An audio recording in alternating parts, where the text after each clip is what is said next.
दोस्तों नमस्कार, मैं राजेश कुमार आपका अपने चैनल सेकुलर एजुकेशन 563 में आपका पुनः स्वागत करता हूं। और आज हम लोग पढ़ेंगे कक्षा 6 के भूगोल के चैप्टर 5 नंबर, जिसका नाम है पृथ्वी के प्रमुख परिमंडल। ठीक है साथियों, और उसके बाद हम लोग कुछ क्वेश्चन आंसर देखेंगे। तो आप लोग से कृपया निवेदन है कि मेरे चैनल को लाइक सब्सक्राइब जरूर करें। और मैं आपसे वादा करता हूं कि मैं कक्षा 6 से लेकर कक्षा 12 तक की जो NCERT है बिल्कुल निःशुल्क में, मुफ्त में आपको पढ़ाऊंगा, वो भी एक सेकुलर नज़रिए से। ठीक है, सेकुलर डेमोक्रेटिक नज़रिए से, और बिना किसी भी भेदभाव के पढ़ाऊंगा, और सबको शिक्षा, सबको एक समान तरीके से दूंगा। मैं दोस्तों एक जो मैंने महसूस किया है, यूट्यूब चैनल पे जो लोग भी टीचर लोग पढ़ाते हैं वो कहीं ना कहीं मुझे बायस नज़र आते हैं, और जो समाज शोषित, पीड़ित, वंचित है उसके हिसाब से शिक्षा नहीं देते हैं। ठीक है ना कहीं थोड़ी बहुत बायसनेस रहती है। इसीलिए क्या है कि शोषित, पीड़ित, वंचित लोगों को, गरीब तबकों को आगे आना चाहिए, और हर फील्ड में अपने समाज के लिए काम करना चाहिए। तो मेरा यही लक्ष्य है कि अपने समाज को, जो एकदम पिछड़ा है, गरीब है, शोषित है, पीड़ित है, तो उसको जो है एक नए तरीके से शिक्षा दिया जाए। ठीक है, तो आप लोग कृपया देखें, और सोशल इस मूवमेंट को आगे बढ़ाने के लिए कृपया, ये एक सिर्फ एक शिक्षा नहीं है, ये एक सोशल मूवमेंट है। ठीक है, कृपया इसको लाइक करें, सब्सक्राइब करें, और समाज हित में काम करें। कम से कम समाज में इतना तो कर ही सकते हैं। तो आइए देखते हैं पृथ्वी के प्रमुख परिमंडल। जैसा कि आप पहले अध्याय में पढ़ चुके हैं कि पृथ्वी एकमात्र ऐसा ग्रह है जहाँ जीवन है। ठीक है, मानव यहाँ जीवित रह सकता है। केवल पृथ्वी ही ऐसा ग्रह है जिस पे मानव रह सकता है। बाकी चंद्रमा वगैरह पे, चंद्रमा तो उपग्रह है, पृथ्वी का उपग्रह है, वहाँ पे जीवन नहीं है। मंगल पे नहीं है, बुध पे नहीं है, शुक्र पे नहीं है, शनि पे नहीं है, वरुण पे नहीं है। मतलब अभी तक जितना भी, हाँ, विज्ञान की खोज हुई है, जितना भी साइंस है, टेक्नोलॉजी का आगे गई है, उसमें से अभी यही तक साबित हुआ है कि सौर मंडल में, अभी फिलहाल सौर मंडल में पृथ्वी के अलावा कोई ऐसा ग्रह या कैसा ऐसा कोई उपग्रह नहीं है जहाँ पे जीवन हो।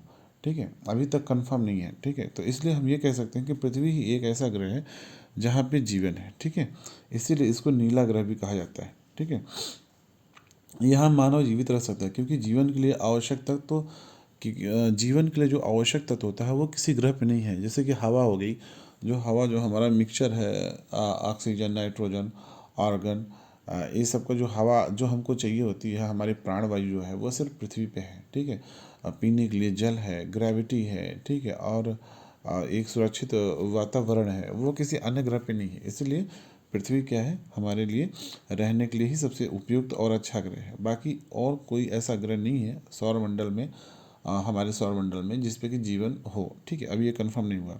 ठीक, तो पृथ्वी की सतह ऐसी है जिसमें पर्यावरण के 3 महत्वपूर्ण घटक आपस में मिलते हैं तथा एक दूसरे को प्रभावित करते हैं। पृथ्वी के ठोस भाग जिस पर हम रहते हैं उसे भूमंडल कहा जाता है। ठीक है, पृथ्वी का ठोस भाग, जो जमीन होती है जिस पे हम चलते हैं, ठीक ना, जिस पे चलते हैं, उसे भूमंडल कहा जाता है। ठीक है, और गैस की परतें जो पृथ्वी को चारों ओर से घेरती हैं उसे वायुमंडल कहते हैं।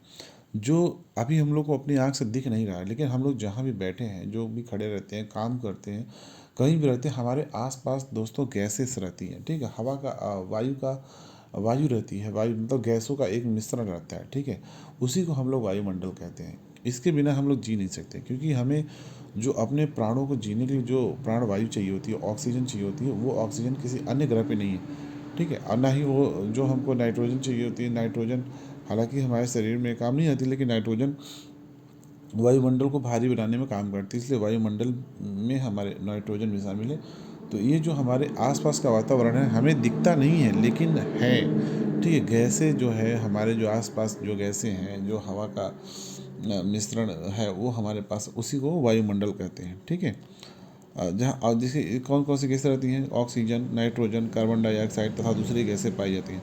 ऑक्सीजन क्या करते हैं साथियों, ऑक्सीजन देखिए वातावरण में हमारे 21% पाई जाती है, और उस ऑक्सीजन को हम लोग लेते हैं तथा कार्बन डाइऑक्साइड गैस को मुक्त करते हैं। ठीक है, तो अब नाइट्रोजन, नाइट्रोजन से क्या होता है, नाइट्रोजन जो है पौधों के लिए बहुत ज़रूरी होता है, और ये हमारे वायुमंडल को, वातावरण को, जो है उसको, जो हमारा वायु, प्राणवायु है, या हवाओं का जो मिक्सचर है, ठीक है, उसको भारी बना के रखती है। ठीक है, ताकि हमारा वायुमंडल जो है आसमान में उड़ न जाए। ठीक है, कार्बन डाइऑक्साइड गैस क्या करती है कि वातावरण को गर्म बना के रखती है। ठीक है, वो थोड़ी सी गर्म होती है। कार्बन डाइऑक्साइड जो CO2 होती है वो क्या होती है, न जल्दी ठंडी होती है न जल्दी गर्म होती है। तो दिन में जो गर्मी होती है उसको एब्जॉर्व करके रातों में बनाए रखती है कार्बन डाइऑक्साइड गैस। अगर वो ऐसा ना हो तो क्या हो कि दिन में तो गर्मी खूब गर्मी पड़े और रात में क्या है एकदम बर्फ़ जम जाए। ठीक है, तथा दूसरी गैसें पाई जाती हैं। पृथ्वी के बहुत बड़े भाग पर जल पाया जाता है। पृथ्वी के लगभग 75% भाग पर जल पाया जाता है, जिसे जलमंडल कहा जाता है। जलमंडल में जल की सभी अवस्थाएं जैसे बर्फ, जल एवं जलाशय, जलवाष्प सम्मिलित हैं। ठीक है, तो जलमंडल उसे कहा जाता है जिसमें जल की सभी अवस्थाएं शामिल होती हैं। जैसे बर्फ भी होता है, जैसे ग्लेशियर वगैरह हो गए, जल समुद्र हो गए, महासागर हो गए, और जलवाष्प, यानी कि जो वातावरण में जलवाष्प उपस्थित हो उसको भी इसमें काउंट किया जाएगा। ठीक है, तो जीवमंडल एक सीमित क्षेत्र है। ठीक है, जिसमें जीव रहते हैं। जीवमंडल किसे कहते हैं, जहाँ पानी, वायु और जीवों का एक साथ मिश्रण होता है, जहाँ स्थल, जल एवं हवा एक साथ मिलते हैं, जहाँ सभी प्रकार के जीवन पाया जाता है। ठीक है, अब देखिए यहाँ पे क्या है, ग्रीक भाषा में शब्दों की उत्पत्ति। देखिए यहाँ का ग्रीक भाषा में लिथास का अर्थ है पत्थर, एटमॉस का अर्थ है वाष्प। ठीक है, तो यहाँ लिथोस्फीयर जो के बारे में जो बताया गया है उसी को यहाँ समझाया। लिथस का अर्थ है पत्थर, एटमॉस का अर्थ है वाष्प, हुडर का अर्थ है जल, बायोस का अर्थ है जीवन। क्या आप इनसे अधिक शब्द बना सकते हैं? ठीक है, तो इसको याद कर लीजिएगा, ये ग्रीक भाषा के शब्द हैं। और आगे यहाँ देखिए क्या लिखा, जीवमंडल एक सीमित क्षेत्र है जहाँ स्थल, जल एवं हवा एक साथ मिलते हैं, जहाँ सभी प्रकार के जीवन पाए जाते हैं। मतलब जहाँ पे जल, स्थल और वायु का एक साथ मिश्रण होता है, कॉम्बिनेशन होता है, वहीं पे उसी क्या कहते हैं, जीवमंडल कहते हैं। ठीक है, अब आता है भूमंडल, जिसमें हम लोग रहते हैं, या जमीन जिसको बोलते हैं, जमीन, धरती, पृथ्वी, कुछ भी बोल सकते हैं। पृथ्वी के ठोस भाग को भूमंडल कहा जाता है। ठीक है, ठोस भाग जिस पे हम चलते हैं यार, जिस पे हम रेंगते हैं, जिस पे सड़कें हैं, जिस पे घर बना हुआ है, वही तो है। और क्या है, कोई दूसरा चीज़ थोड़ी ना है। जिस पे हम लोग चलते हैं भाई, दौड़ते हैं, कूदते हैं, खेलते हैं। ठीक है, यही ज़मीन जो होती है ना, उसी को बोलते हैं भाई। ठीक है, और कुछ नहीं है ये। यह भूपर्पटी की चट्टानों तथा मिट्टी की पतली परतों का बना होता है। ठीक है, अब ये ऐसा नहीं कि 200-400 किलोमीटर मोटी है, ये बहुत पतला है भैया। ठीक है ना, जो ऊपर वाला परत है बहुत पतला है, इसीलिए क्या है कि इसका अपरदन नहीं होना चाहिए। इस पे जो है क्या है कि अपरदन होने से रोकना चाहिए, पेड़ पौधों को नहीं काटना चाहिए, नहीं तो अपरदन हो जाएगा ना, तो जो भी कृषि होती है, खेती बाड़ी होती है ना, सब चौपट हो जाएगी। ठीक है, इसीलिए बोला जा रहा है कि बहुत पतली है। पृथ्वी के ठोस भाग को भूमंडल कहा जाता है। यह भूपर्पटी की चट्टानों तथा मिट्टी की पतली परतों का बना है। यह भूपर्पटी की चट्टानों से जो भूपर्पटी है, जो ऊपरी वाला जो क्रस्ट होता है भाई ना, ऊपरी वाला जो मतलब पृथ्वी का जो सबसे ऊपर वाला लेयर होता है ना, उसी को बोलते हैं। ठीक है, भूपर्पटी वो चट्टानों से तथा मिट्टी से की पतली परतों का बना होता है, जिसमें जीवों का लिए पोषक तत्व पाए जाते हैं। सारे जो छोटे छोटे जीव रहते हैं, कीड़े मकोड़े, मेढक वगैरह, केचुआ वगैरह, उसी पतली परत में रहते हैं। ठीक है ना, लेकिन आप लोग क्या करते हैं, पूरे पेड़ पौधे काट देंगे, उखाड़ देंगे, मिट्टी को खन के ले जाएंगे, सड़क पे पाट देंगे या घर बनाएंगे, तो क्या होगा, ईंट बना देंगे। मिट्टी को खन खन के ईंट बना देते हैं, तो क्या होगा, मिट्टी खराब होगी, ऊपरी परत खराब होगी, तो हो गया फिर वही रेगिस्तान जैसा, रेगिस्तानी एरिया बन जाएगा। इसलिए कहते हैं भैया, ऊपरी जो परत है पृथ्वी की, उसकी सुरक्षा करिए। ठीक है, पृथ्वी की सतह को दो मुख्य भागों में बांटा जा सकता है। बड़े स्थलीय भूभाग को महाद्वीपों के नाम से जाना जाता है। जो बहुत बड़े बड़े भाग होते हैं उसे महाद्वीपों के नाम से जाना जाता है। ठीक है, ये देख रहे हैं आप लोग, ये जो पृथ्वी है ना, इसका जो सबसे ऊपरी परत है ना, एकदम सबसे ऊपरी परत, एकदम ऊपर वाला, उसी को हम लोग भूपर्पटी बोल रहे हैं। ठीक है ना, बहुत पतला है, चट्टानों से और मिट्टी की पतली परतों से मिलकर बना है। ठीक है, और देखिए क्या बोल रहे हैं यहाँ पे कि बड़े स्थलीय भूभाग को महाद्वीपों के नाम से जाना जाता है। देखिए, बड़ी स्थलीय भूभागों को, ये देखिए बड़े स्थलीय भूभाग हैं ये सब। ठीक है, ये सब महाद्वीप हैं। देखिए, दक्षिण अमेरिका है, ये उत्तर अमेरिका है, ये दक्षिण अफ्रीका महाद्वीप है, ये ऑस्ट्रेलिया महाद्वीप है। ठीक है, छोटे छोटे में है साथियों, लेकिन समझाने के लिए इतना कम नहीं है। ठीक है, तो आगे देखते हैं। तथा बड़े जलाशयों को महासागरीय बेसिन के नाम से जाना जाता है। जो बड़े बड़े जलाशय हैं जिसमें बहुत पानी है, ठीक है, उसे महासागरीय बेसिन के नाम से जाना जाता है। विश्व के सभी महासागर आपस में एक दूसरे से जुड़े हुए हैं। ठीक है, और चित्र 5.1 में विश्व के मानचित्र को देखिए, अभी देखते हैं 5.1 को। और क्या सभी स्थलीय भूभाग एक दूसरे से आपस में जुड़े हुए हैं? समुद्र सभी स्थलीय भूभाग एक दूसरे से जुड़े हुए हैं, आपस में जुड़े हुए हैं? देखते हैं। हालांकि जुड़े तो नहीं हैं, लेकिन देखते हैं। समुद्री जल का तल सभी जगह समान होता है। स्थल की ऊंचाई को समुद्र तल से मापा जाता है, जिसे शून्य माना जाता है। ठीक है, समुद्र का जल हमेशा बराबर रहता है। ठीक है ना। आप देखिए यहाँ पे चित्र 5.1 यही है शायद। देखिए यहाँ पे क्या सब महाद्वीप आपस में एक दूसरे से जुड़े हुए हैं? जी नहीं। देखिए ये है ऑस्ट्रेलिया महाद्वीप, ये देखिए किसी से नहीं जुड़ा है। ठीक है, और बाकी ये देखिए आपका ये जो आपका उत्तरी अमेरिका महाद्वीप है, उत्तरी अमेरिका महाद्वीप, दक्षिणी अमेरिका महाद्वीप, ये तो आपस में जुड़े हैं, लेकिन उत्तरी अमेरिका और दक्षिणी अमेरिका महाद्वीप जो है यूरोप से अलग है। ठीक है ना, ये स्थलीय भाग कनेक्ट नहीं है। ठीक है, अब ये अफ्रीका महाद्वीप जो है, अफ्रीका महाद्वीप, ये अफ्रीका महाद्वीप ये तो जुड़ा हुआ है। ठीक है, अफ्रीका महाद्वीप, यूरोप और एशिया आपस में जुड़े हुए हैं। ठीक है, लेकिन ऑस्ट्रेलिया महाद्वीप अलग है। ठीक है, तो ये है। अब यहाँ देते हैं विश्व का सबसे ऊंचा, देखिए विश्व का सबसे ऊंचा शिखर माउंट एवरेस्ट समुद्र तल से 8,848 मीटर ऊंचा है। विश्व का सबसे गहरा भाग प्रशांत महासागर का मैरियाना गर्त है, जिसकी गहराई 11,022 मीटर है। क्या आपने कभी कल्पना की है कि समुद्र की गहराई पृथ्वी के सबसे ऊंचे भाग से इतनी अधिक भी हो सकती है? ठीक है, बिल्कुल हो सकती है। महाद्वीप, पृथ्वी पर 7 प्रमुख महाद्वीप हैं। ये विस्तृत जलराशि के द्वारा एक दूसरे से अलग हैं। ये महाद्वीप हैं एशिया। ठीक है, एशिया महाद्वीप है। ठीक है, जैसे मैं आपको दिखाता हूँ, ये है आपका एशिया महाद्वीप।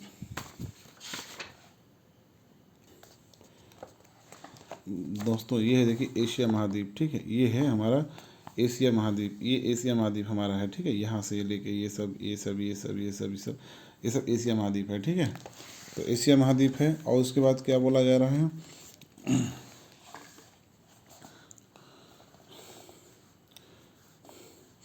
Asia, Europe, Africa. देखिए एशिया है, मैं आपको दिखाई देता हूँ पूरा। देखिए, ठीक है, ये हमारा क्या है?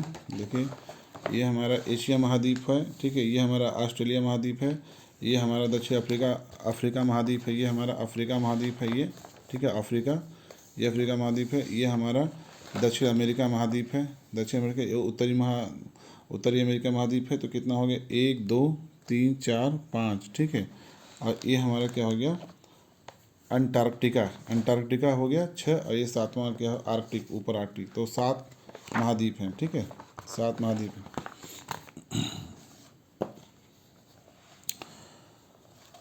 अमेरिका, दक्षिण अमेरिका, ऑस्ट्रेलिया, अंटार्कटिका। विश्व के मानचित्र को देखिए तथा ध्यान दीजिए कि स्थल का बहुत बड़ा भाग उत्तरी गोलार्ध में पाया जाता है। एशिया विश्व का सबसे बड़ा महाद्वीप है। एशिया क्या है? विश्व का सबसे बड़ा महाद्वीप है। यह पृथ्वी के कुल क्षेत्रफल के 1/3 भाग में फैला है। ठीक है, एशिया महाद्वीप क्या है? विश्व का सबसे बड़ा महाद्वीप है। ठीक है, क्षेत्रफल के 1/3 भाग में फैला है। यह महाद्वीप पूर्वी गोलार्ध में स्थित है। कर्क रेखा इस महाद्वीप से होकर गुजरती है। ठीक है ना, इस महाद्वीप से क्या है? कर्क रेखा जो है गुजरती है।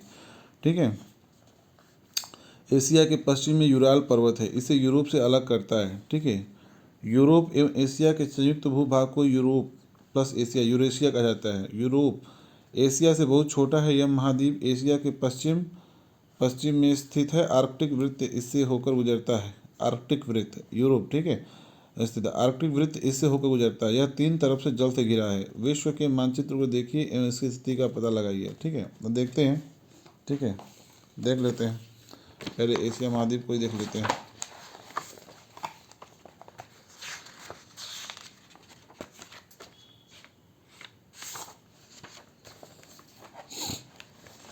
ये देखिए हम लोग एशिया महाद्वीप देख रहे थे। एशिया महाद्वीप ये क्या है? विश्व का सबसे बड़ा महाद्वीप है। ठीक है, ये जो है एशिया महाद्वीप विश्व का सबसे बड़ा महाद्वीप है ये। ठीक है, और उसके बाद क्या है कि उसके बाद ये है हमारा यूरोप महाद्वीप। ये 3 तरफ से जल से घिरा हुआ है। ठीक है ना, और ये हो गया। उसके बाद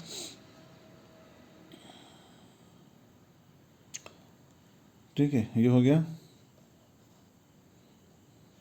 कर्क रेखा इस महाद्वीप से होकर गुजरती है। देखिए ये है कर्क रेखा। ठीक है, ये है कर्क रेखा आपका, ये कर्क रेखा होकर गुजरती है। एशिया महाद्वीप से क्या है? कर्क रेखा होकर गुजरती है। ठीक है, कर्क रेखा मतलब 23.5 डिग्री। और उसके बाद जो है क्या बोल रहे हैं देखते हैं।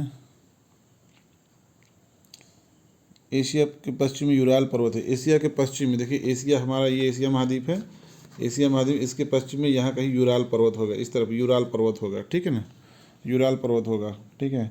और उसके बाद जो है इसे Europe plus Asia, Europe plus Asia को यूरेशिया बोला जाता है, दोनों को मिला के, ठीक है। यूराल पर्वत दोनों को विभाजित करता है।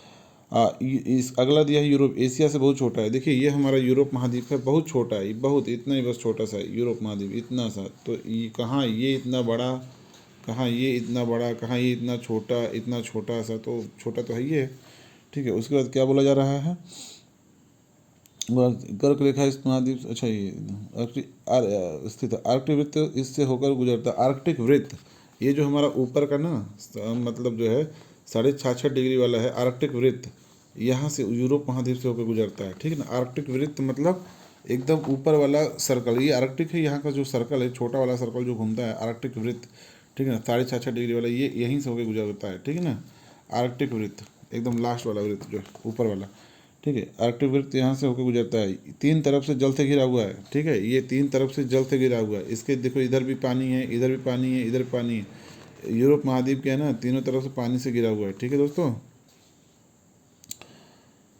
अब हम लोग मानचित्र देख लिए, इसका पता भी लगा लिया। अफ्रीका एशिया के बाद विश्व का दूसरा, अफ्रीका देखिए यहाँ दिया है, अफ्रीका एशिया के बाद विश्व का दूसरा सबसे बड़ा महाद्वीप है। विषुवत वृत्त 0 डिग्री, देखिए विषुवत वृत्त यहाँ से गुजरता है, यानी कि ये 0 डिग्री, देखिए ये अफ्रीका महाद्वीप है, ये एशिया के बाद दूसरा सबसे बड़ा महाद्वीप है, ठीक है ना। यहाँ से 0 डिग्री गुजरती है, ये है 0 डिग्री आपका, ठीक है ना। ये जो लाइन जा रही है इधर, ये देखिए यहाँ पे ये 0 डिग्री, अफ्रीका से 0 डिग्री गुजर रही है, ठीक है ना। और क्या दिया है, मध्य भाग से होकर गुजरती है। अफ्रीका का बहुत बड़ा भाग उत्तरी गोलार्ध में स्थित है, ठीक है। अफ्रीका का अधिक, अब ठीक है देख लीजिएगा, आपको मैप में बार बार क्या है कि दिखाने से टाइम ज़्यादा बढ़ जाएगा, ठीक है। तो अफ्रीका महाद्वीप साथियों क्या बोला जा रहा है यहाँ पे, अफ्रीका महाद्वीप का अधिकांश आधा भाग जो है लगभग उत्तरी गोलार्ध में है, ठीक है। चित्र 5.1 देखिए, जहाँ आप पाएंगे कि एक ऐसा महाद्वीप है जिससे होकर कर्क, विषुवत तथा मकर तीनों रेखाएं गुजरती हैं, ठीक है। तो वहाँ पे जो अफ्रीका महाद्वीप है, वहाँ से जो है विषुवत, कर्क, विषुवत तथा मकर तीनों रेखाएं गुजरती हैं, ठीक है। सहारा का रेगिस्तान विश्व का सबसे बड़ा गर्म रेगिस्तान है, जो कि अफ्रीका में स्थित है। यह महाद्वीप चारों तरफ से समुद्र एवं महासागरों से घिरा हुआ है। देखिए यहाँ से जो है ये आपका जो है विषुवत वृत्त भी गुजर रहा है अफ्रीका महाद्वीप से, ठीक है, अफ्रीका महाद्वीप से। और ये आपका कर्क रेखा भी गुजर रही है, ठीक है, कर्क रेखा भी गुजर रही है। 23.5 डिग्री उत्तरी अक्षांश वाली जो रेखा है, कर्क रेखा गुजर रही है। 23.5 डिग्री दक्षिणी जो रेखा है उसको मकर रेखा बोलते हैं, ये भी यहाँ से अफ्रीका से गुजर रही है। और विषुवत वृत्त 0 डिग्री भी यहाँ से गुजर रही है, ठीक है ना।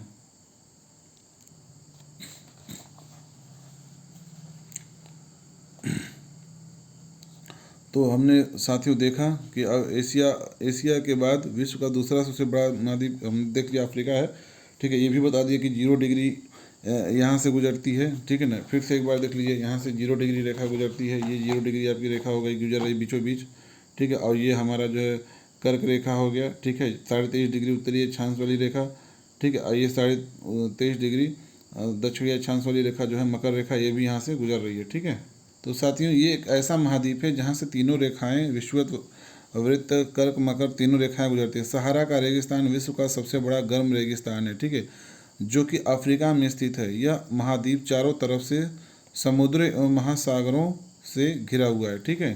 ये जो है सहारा का जो रेगिस्तान है दुनिया का सबसे बड़ा रेगिस्तान है, ठीक है। और ये जो है ये देखिए दक्षिण अफ्रीका है ये, ठीक है। सहारा का रेगिस्तान यही है, ठीक है, सबसे बड़ा गर्म रेगिस्तान है जो कि अफ्रीका में स्थित है। यह महाद्वीप चारों तरफ समुद्रों से घिरा है। इधर देखिए, ये देखिए चारों तरफ नीला नीला समुद्र ही दिख रहा है, ये चारों तरफ समुद्रों से ही घिरा हुआ है, ठीक है। तो इसलिए ये जो है बहुत इम्पोर्टेंट महाद्वीप है, ठीक है। अब आगे देखते हैं, ठीक है। विश्व के मानचित्र में देखेंगे कि आप विश्व की सबसे लंबी नदी नील अफ्रीका से होकर गुजरती है। अफ्रीका का मानचित्र देखिए तथा बताइए कि कर्क रेखा, मकर रेखा तथा विषुवत वृत्त इन किन किन भागों से होकर गुजरती है, ठीक है। ये देख लीजिएगा आप लोग। उत्तर अमेरिका विश्व का तीसरा सबसे बड़ा महाद्वीप है। ठीक है, उत्तर अमेरिका विश्व का सबसे बड़ा महाद्वीप है। यह दक्षिण अमेरिका से एक संकरे स्थल से जुड़ा है जिसे पनामा जल संधि कहते हैं। ये सकरा मार्ग है, उत्तरी अमेरिका महाद्वीप, दक्षिणी अमेरिका महाद्वीप जिस सकरे जल मार्ग से जुड़ता है उसे पनामा संधि कहते हैं। ठीक है, यही है पनामा संधि। ठीक है, यहाँ पे भी दिखाया गया, ये स्थल संधि है। ठीक है, यहाँ पे क्या दिया है, पानी का सकरा भाग होता है जो दो बड़ी जलराशि जैसे समुद्र तथा महासागरों को एक दूसरे से जोड़ता है। ठीक है, यहाँ जल संधि है, ये पाक जल संधि है। ठीक है, श्रीलंका और भारत के बीच में। ठीक है, ऐसे ही कहा जाता है कि यह महाद्वीप पूरी तरह से उत्तरी एवं पश्चिमी गोलार्ध में स्थित है। ठीक है, यह महाद्वीप 3 महासागरों से घिरा हुआ है, उत्तरी ये अमेरिका महाद्वीप। ठीक है, क्या आप इन महासागरों के नाम बता सकते हैं? ठीक है, बता सकते हैं, बिल्कुल। ठीक है, देख के बता सकते हैं। इधर आर्कटिक महासागर है और इधर प्रशांत महासागर है। ठीक है, इधर आर्कटिक महासागर है, इधर प्रशांत महासागर है और इधर जो है दक्षिण महासागर है। ठीक है, दक्षिण अमेरिका का अधिकांश भाग दक्षिणी गोलार्ध में स्थित है। ये दक्षिणी गोलार्ध में स्थित है। इसके पूर्व एवं पश्चिम में कौन 2 महासागर स्थित हैं? ठीक है, कि लिखा है कि इसके के पूर्व एवं पश्चिम में कौन से 2 महासागर हैं? तो इधर अटलांटिक महासागर है और इधर प्रशांत महासागर है। ठीक है, ये हो गया। उसके बाद विश्व की सबसे लंबी पर्वत श्रृंखला एंडीज इसके उत्तर में, एंडीज पर्वत श्रृंखला इसके उत्तर में। ठीक है, उत्तर से दक्षिण की ओर फैली है, इधर से इधर तक पूरा किनारे किनारे ये पूरा जो है एंडीज पर्वत श्रृंखला फैली हुई है। ठीक, दक्षिण अमेरिका में विश्व की सबसे बड़ी नदी अमेजन नदी है। मतलब दक्षिण अमेरिका में यहाँ पे विश्व की सबसे बड़ी नदी अमेजन बहती है। ऑस्ट्रेलिया विश्व का सबसे छोटा महाद्वीप है। ठीक है, जो पूरी तरह से दक्षिणी गोलार्ध में स्थित है। यह चारों तरफ से महासागर तथा समुद्रों से घिरा है। इसे द्वीपीय महाद्वीप कहा जाता है। अंटार्कटिका एक बहुत बड़ा महाद्वीप है जो कि दक्षिण गोलार्ध में स्थित है। दक्षिणी ध्रुव इस महाद्वीप के मध्य में स्थित है। ठीक है, यह दक्षिणी ध्रुव स्थित है, इसलिए यह हमेशा मोटी बर्फ की परतों में ढका रहता है। यहाँ किसी प्रकार का अस्थायी मानव निवास नहीं है। ठीक है, बहुत से देशों के शोध केंद्र यहाँ पर स्थित हैं। भारत के भी शोध संस्थान हैं। इनमें इनके नाम है मैत्री तथा दक्षिण गंगोत्री। जलमंडल, पृथ्वी को नीला ग्रह कहा जाता है। पृथ्वी का 71% भाग जल तथा 29% भाग स्थल है। ठीक है ना, यहाँ दिखाया गया 97% ये महासागर है, केवल 2.5% ही जल है। ठीक है, जल के सभी रूप स्थित, इसमें महासागर एवं नदियाँ, झीलें, हिमनदियाँ, भूमिगत तथा जल वायुमंडल के जलवाष्प तथा सम्मिलित हैं। पृथ्वी पर पाए जाने वाले जल का 97% से अधिक भाग महासागरों में पाया जाता है एवं इतना अधिक खारा होता है कि इसे पिया नहीं जा सकता, मानव के उपयोग नहीं आता। शेष जल का बहुत बड़ा भाग बर्फ की परतों, हिमनदियों तथा भूमिगत जल के रूप में पाया जाता है। जल का बहुत कम भाग अलवण जल मतलब कि शुद्ध जो पीने लायक जल है के रूप में पाया जाता है, जो मनुष्य के इस्तेमाल में आता है। यही कारण है कि नीले ग्रह में रहने के बावजूद हम पानी की कमी महसूस करते हैं। महासागर जल मंडल के प्रमुख भाग हैं। ये आपस में एक दूसरे से जुड़े हुए हैं। महासागरी जल हमेशा गतिशील रहता है। तरंगे, ज्वार भाटा तथा महासागरी धाराएं। महासागरी जल की 3 मुख्य गतियाँ होती है। बड़े से छोटे आकार के आधार पर कम से कम 5 महासागर प्रमुख हैं। प्रशांत महासागर, अटलांटिक महासागर, हिंद महासागर, दक्षिणी महासागर तथा आर्कटिक महासागर। प्रशांत महासागर सबसे बड़ा महासागर, ये पृथ्वी के 1/3 भाग पर फैला हुआ है। ठीक है, पृथ्वी का सबसे गहरा भाग मेरियाना गढ़ प्रशांत महासागर में स्थित है। प्रशांत महासागर लगभग वृत्ताकार है। एशिया, ऑस्ट्रेलिया, उत्तर एवं दक्षिण अमेरिका इसके चारों ओर स्थित है। ठीक है, कौन कौन सा? एशिया, ऑस्ट्रेलिया, उत्तर एवं दक्षिण अमेरिका। ठीक है, इसके चारों तरफ एशिया है। देखिए पहले क्या, एशिया ऑस्ट्रेलिया, उत्तर एवं दक्षिण अमेरिका इसके चारों तरफ स्थित है। 5.1 को देखिए, प्रशांत महासागर के चारों ओर इन महाद्वीपों की स्थिति का पता लगाइए। ठीक है ना, 5.1 देखिए, देखते हैं। तो देखिए ये है एशिया और ये ऑस्ट्रेलिया। यहाँ है एशिया और ऑस्ट्रेलिया के बीच में है प्रशांत महासागर। ठीक है, और ये आपका उत्तर और दक्षिण अमेरिका, यानी कि यहाँ और यहाँ। ठीक है, इन दोनों के बीच में है। ठीक है, ये इधर है आपको प्रशांत महासागर और ये प्रशांत महासागर इधर है। ऑस्ट्रेलिया और एशिया महाद्वीप के बीच में है और इधर जो है उत्तरी अमेरिका दक्षिणी अमेरिका महाद्वीप के बीच में है। ठीक है। अगला है अटलांटिक महासागर। विश्व का दूसरा सबसे बड़ा महासागर है। यह अंग्रेजी भाषा के एस अक्षर के आकार का है।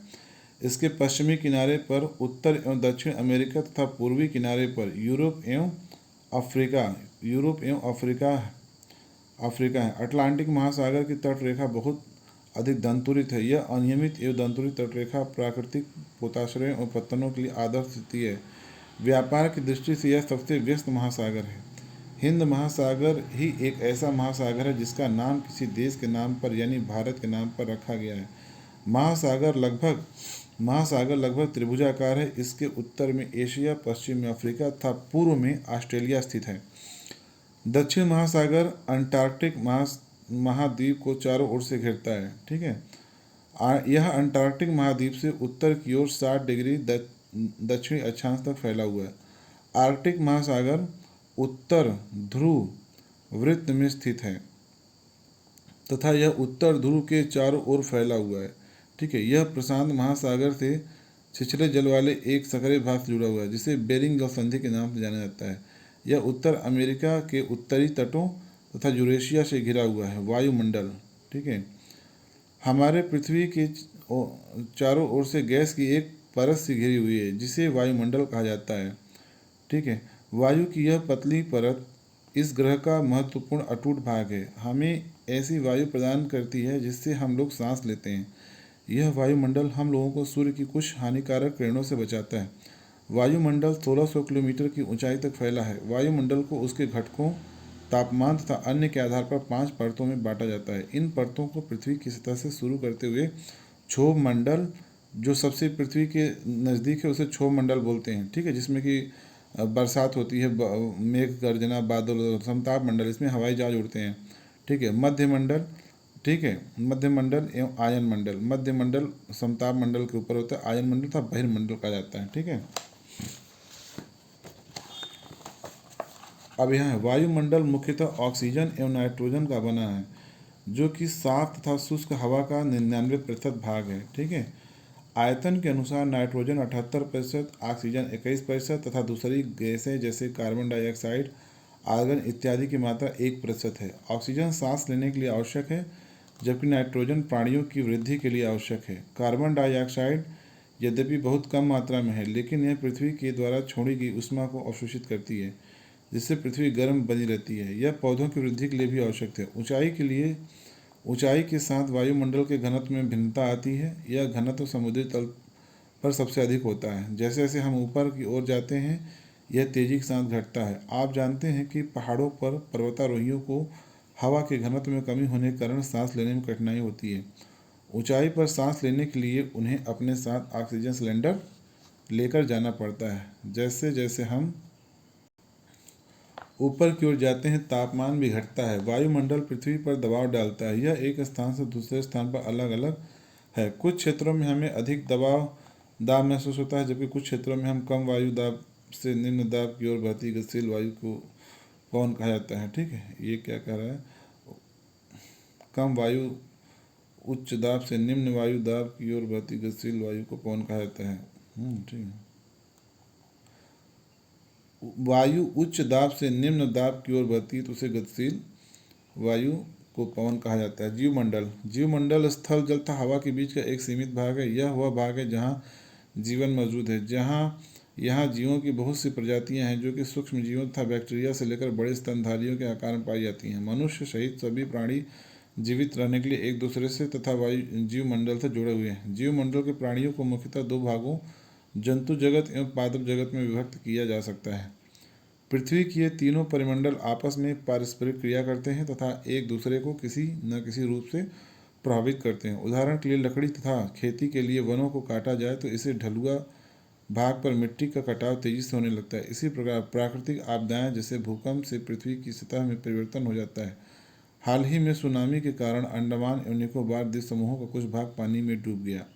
झीलों तथा नदियों में दूषित पदार्थों के प्रवाहित होने से उनका जल मानव के इस्तेमाल के लायक नहीं रह जाता है। यह जल दूसरे जीवों को भी नुकसान पहुंचाता है। उद्योगों, तापीय विद्युत संयंत्रों तथा गाड़ियों का उत्सर्जित पदार्थ वायु को प्रदूषित करता है। कार्बन डाइऑक्साइड वायु का एक महत्वपूर्ण घटक है, लेकिन कार्बन डाइऑक्साइड की मात्रा में वृद्धि के कारण पृथ्वी के तापमान में वृद्धि हो रही है। इसे भूमंडलीय तापन कहा जाता है, ठीक है, या ग्लोबल वार्मिंग कहा जाता है। इसलिए भूमंडल, वायुमंडल तथा जलमंडल के बीच के प्राकृतिक संतुलन को बनाए रखने के लिए पृथ्वी के संसाधनों के सीमित उपयोग की आवश्यकता है, ठीक है। तो साथियों, ये हमारा चैप्टर हो गया है ख़त्म। और आप लोग से फिर से निवेदन है कि मेरे चैप्टर को कृपया लाइक करें, सब्सक्राइब करें और शेयर करें, ठीक है। और शोषित, पीड़ित, वंचित, गरीब लोगों तक ज़्यादा से ज़्यादा शेयर करके पहुंचाएं, ठीक है। धन्यवाद साथियों। जय संविधान, जय लोकतंत्र, जय भारत।